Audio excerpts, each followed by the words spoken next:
बिस्मिल्लाहिर्रहमानिर्रहीम। अस्सलामुअलैकुम। मेरा नाम डॉक्टर आयशा है और उम्मीद है आप लोग सब खैरियत से होंगे। तो आज के टॉपिक में मैं आपसे डिस्कस करूँगी आयरन के बारे में कि आयरन होता क्या है और क्या क्या अलामात होती हैं ऐसी जिसके ज़रिए आप आइडेंटिफ़ाई कर सकते हैं, जान सकते हैं कि आपकी बॉडी में जो है वो आयरन की डेफिशिएंसी है या आयरन की कमी है।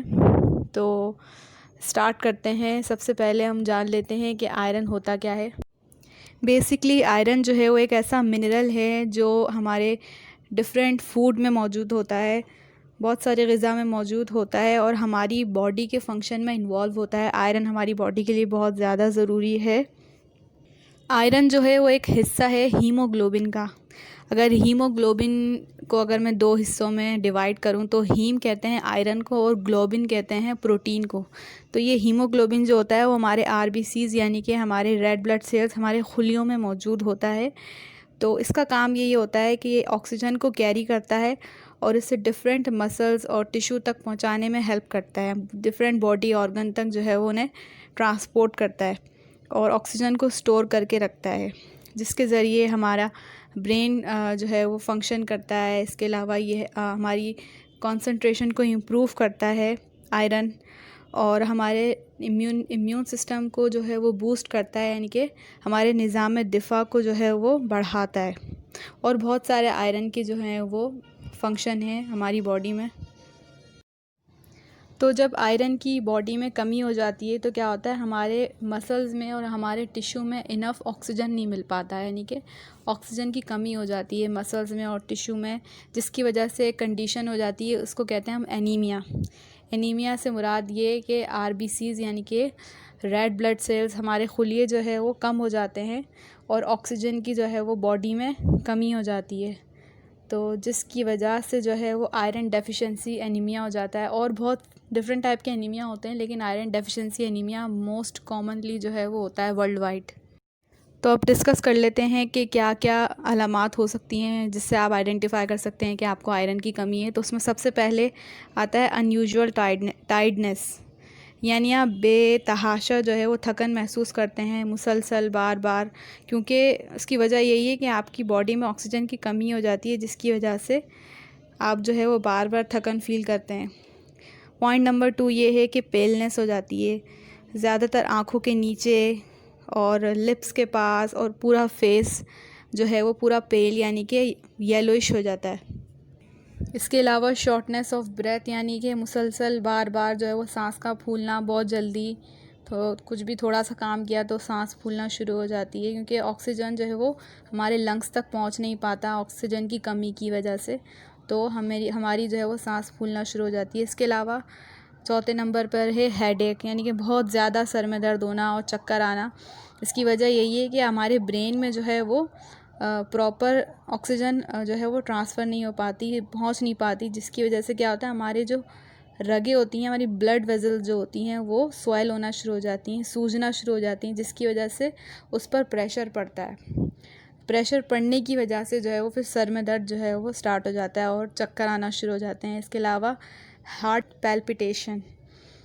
पैल्पिटेशन भी जो है वो ऑक्सीजन की कमी से होती है। जब हार्ट को जो है वो ऑक्सीजन प्रॉपर नहीं मिल पाती है तो उसको एक्स्ट्रा वर्क करना पड़ता है, यानी कि मज़ीद उसे काम करना पड़ता है ऑक्सीजन को कैरी करने के लिए बॉडी से, जिसकी वजह से हार्ट बीट हमारी इंक्रीज़ हो जाती है, यानी कि तेज़ तेज़ दिल धड़कना शुरू हो जाता है। इसके अलावा ड्राई एंड डैमेज हेयर, यानी कि बहुत ज़्यादा बाल जो है वो गिरना शुरू हो जाते हैं कि अगर 100 बाल जो है वो गिरें, लॉस हों एक दिन में तो बहुत अच्छा है, लेकिन 100 से ज़्यादा बाल गिर रहे हैं, झड़ रहे हैं, तो फिर जो है वो हेयर लॉस के अंदर आ जाता है। इसके अलावा स्किन जो है बहुत ज़्यादा ड्राई हो जाती है, क्योंकि ऑक्सीजन जो है वो स्किन को मिल नहीं पा रही होती है। इसके अलावा स्वेलिंग हो जाती है और सोरनेस हो जाती है आपकी ज़बान पे, और आपके फेस पे जो है वो स्वेलिंग महसूस हो रही होती है, और जो मुंह के जो कॉर्नर होते हैं लिप्स के पास जो है वो क्रैक होना शुरू हो जाते हैं। ये भी एक जो है वो ज़्यादा सीवियर एनीमिक कंडीशन में जो है वो देखा जाता है। इसके अलावा रेस्टलेस लेग सिंड्रोम, यानी कि एक ऐसा सिंड्रोम होता है आयरन की कमी की वजह से, जिसमें क्या होता है, ख़ासकर रेस्टिंग पोजीशन में आपके पैरों में ना चुभन सी महसूस होती है, टिंगलिंग सेंसेशन होती है, अचानक से जो है ना वो सडनली दिल चाहता है आप पैर हिलाओ अपना, तो उसे रेस्टलेस लेग सिंड्रोम कहते हैं। इसके अलावा brittle nail and spoon shape, यानी कि हमारे जो फिंगर नेल्स होते हैं यानी उसके एजेस जो हैं वो स्पून की तरह हो जाते हैं और इतने ज़्यादा क्रैक हो जाते हैं नेल्स, नाखून हमारे, कि वो जो है वो चिप की तरह हो जाते हैं, इजीली जो है वो ब्रेक हो जाते हैं, टूट जाते हैं।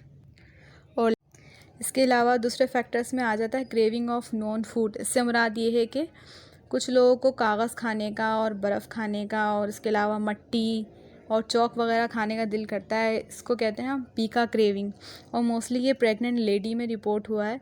तो वो लेडीज़ जो हैं वो ज़्यादातर बर्फ़ खाना प्रेफर करती हैं एज़ कम्पेयर टू मट्टी वगैरह। और जिनको आयरन की कमी होती है उनमें बहुत जल्दी इन्फेक्शन होने के चांसेस होते हैं, बहुत जल्दी जो है वो बीमार जो है वो हो जाते हैं, क्योंकि उनका इम्यून सिस्टम जो है वो कमज़ोर हो जाता है, वीक पड़ जाता है।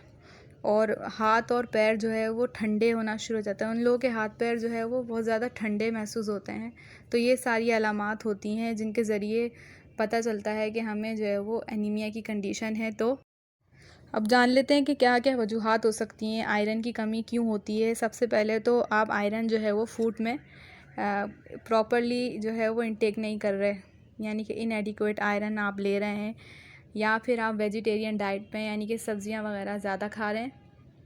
लेकिन क्योंकि गोश्त में सबसे ज़्यादा आयरन मौजूद होता है, तो जो वेजिटेरियन होते हैं या जो वेजिटेरियन डाइट फॉलो कर रहे होते हैं तो उसमें भी जो है वो आयरन की डेफिशिएंसी हो जाती है। इसके अलावा लैक्टेटिंग मदर, उनमें आयरन की डेफिशिएंसी हो जाती है। प्रेग्नेंट लेडी में बहुत ज़्यादा आयरन की डेफिशिएंसी हो जाती है, क्योंकि आयरन की रिक्वायरमेंट बढ़ जाती है ग्रोइंग फीटस की वजह से। इसके अलावा ब्लड लॉस के अंदर भी जो है वो आयरन कम हो जाता है, आइदर वो इंटरनल ब्लीडिंग हो या किसी एक्सीडेंट की वजह से हो, तो उसमें भी जो है वो आयरन की कमी हो जाती है। इसके अलावा एक ऐसा होता है कि आयरन जो है वो एब्जॉर्ब ही नहीं हो पा रहा है बॉडी के अंदर, तो उसकी वजह ये होती है कि कोई भी इंटेस्टाइनल डिसऑर्डर हो, आपको आंतों की कोई बीमारी हो, जैसे सीलिएक डिजीज़ है, तो उसमें ये होता है कि आयरन जो है वो इंटेस्टाइन में एब्जॉर्ब नहीं हो पाता, जिसकी वजह से भी जो है वो आयरन की डेफिशिएंसी हो जाती है। तो जब भी आपको इस तरह की अलामात नज़र आएँ तो आप फ़ौरन डॉक्टर से जो है वो डॉक्टर को दिखाएं, उनसे डॉक्टर से अपॉइंटमेंट लें, और डॉक्टर जो है वो फिर डिफरेंट टाइप्स ऑफ टेस्ट जो होते हैं वो उनको कराना पड़ते हैं, जिसमें सीबीसी टेस्ट होता है एक, और फेरिटिन टेस्ट होता है, और यूआईबीसी टेस्ट होता है, और टीआईबीसी होता है, यानी कि अनसैचुरेटेड आयरन बाइंडिंग और total iron binding capacity test होता है ये।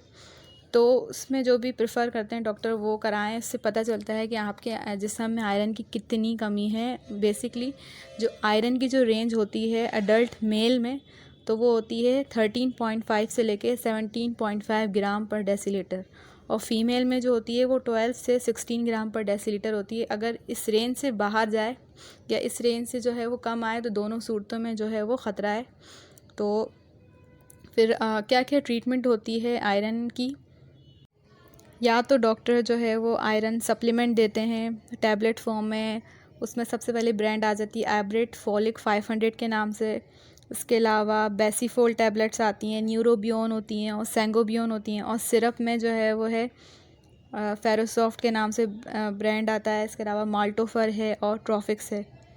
और जो प्रेग्नेंट लेडी होती हैं उसमें मोस्टली जो है वो आयरन के इंजेक्शन लगाए जाते हैं, जिसमें वेनोफर के इंजेक्शंस होते हैं, पूरा कोर्स होता है, और हाइफर के इंजेक्शन है। डिपेंड करता है कि कितनी जो है वो आयरन की डेफिशिएंसी हो रही है। इसके अलावा डॉक्टर सम टाइम जो है वो कोई भी सप्लीमेंट और कोई भी इंजेक्शन, कोई भी सिरप रिकमेंड नहीं करते हैं। वो कहते हैं आप फूड के ज़रिए आयरन इंटेक करें।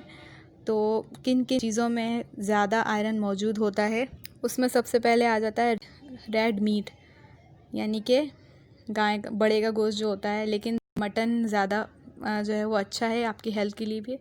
इसके अलावा चिकन में होता है आयरन मौजूद, सी फूड में मौजूद होता है। इसके अलावा डार्क ग्रीन वेजिटेबल्स जो होती हैं, जिसमें पालक हो गई, तो ये आप खाएं, इससे भी आयरन जो है वो बढ़ेगा। और किशमिश में बहुत ज़्यादा मौजूद होता है ड्राई फ्रूट के अंदर, और खुबानी में मौजूद होता है। इसके अलावा आप रेड बीन्स खा सकते हैं और पल्सेस ले सकते हैं। तो इसी के साथ हमारा टॉपिक हो जाता है एंड। लास्ट में मैं आपको एज अ फार्मासिस्ट एडवाइस देती चलूँ कि जब भी आप आयरन सप्लीमेंट लें तो पहले आप डॉक्टर को लाजमी बताएं क्योंकि आयरन अगर आपकी बॉडी में मौजूद है और आप एक्स्ट्रा सप्लीमेंट भी ले रहे हैं और फूड भी इनटेक करना शुरू कर दिया आपने, तो आयरन पॉइजनिंग हो जाती है, जो बहुत ज़्यादा ख़तरनाक हद तक पहुंच जाती है आपकी सेहत के लिए भी, और आपकी जान को भी ख़तरा हो जाता है। तो कभी भी ख़ुद से जो है वो डॉक्टर बनने की कोशिश मत करें।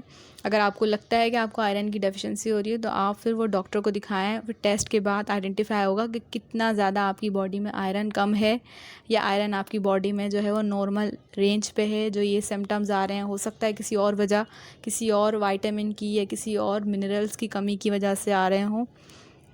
और कोशिश करें कि हर चीज़ में जो है वो बैलेंस रखें, तवाज़ुन रखें, ना किसी चीज़ को ज़्यादा खाएं और ना ही किसी चीज़ को इतना कम कर दें कि उससे जो है वो फिर बॉडी में कमी हो जाए। तो आज के लिए बस इतना ही। मिलते हैं अब आपसे नेक्स्ट टॉपिक के साथ। उम्मीद है आपको मेरा आज का टॉपिक पसंद आया होगा। अगर आपको अच्छा लगा तो लाइक और सब्सक्राइब करना नहीं भूलिएगा, और कोशिश करें कि मेरी वीडियोस को आगे शेयर भी करें ताकि लोगों तक जो है वो मालूमात, जो लोगों को नहीं है अवेयरनेस आयरन के बारे में, आयरन की ज़्यादती के बारे में, या जितने भी मैंने अब तक टॉपिक बता दिए हैं, तो लोगों से शेयर करें ताकि लोगों को भी जो है वो इसके बारे में इंफॉर्मेशन मिले। मेरा मकसद यही है कि लोगों तक जो है वो बात पहुंचाई जा सके विद ऑथेंटिक रेफरेंस। तो इसी के साथ मुझे दीजिए इजाज़त। अपना बहुत ख्याल रखिएगा, दुआ में याद रखें। अल्लाह हाफ़िज़।